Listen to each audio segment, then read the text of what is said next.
Since we're going to be talking about circles, I thought it would be a good idea to review the vocabulary involving circles.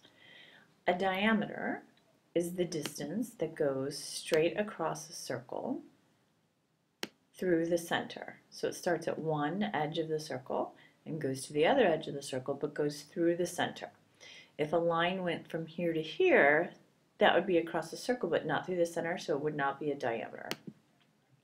A radius is half a diameter. It goes from the center to the edge of the circle.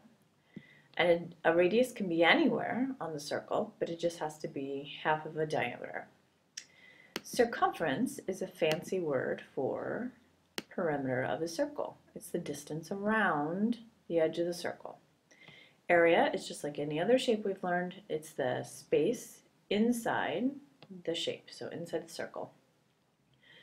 Ratio is a comparison of two numbers. So if I said that there were 8 boys and 7 girls in this classroom, then the ratio would be 8 to 7. Okay. A rational number is a number that can be expressed as a fraction.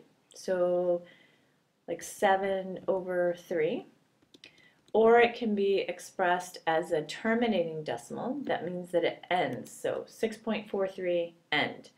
Or it can be expressed as a repeating decimal. So 5.3333 with a line over it goes on forever. Those are rational numbers. Okay.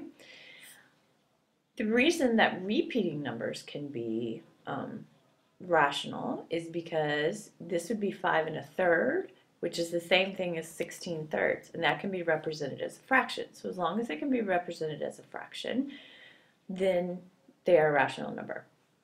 An irrational number would be a number that cannot be represented as a fraction, a number that is a decimal that does not terminate nor repeat.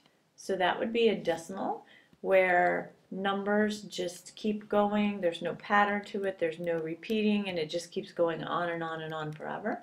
That would be a sign of an irrational number.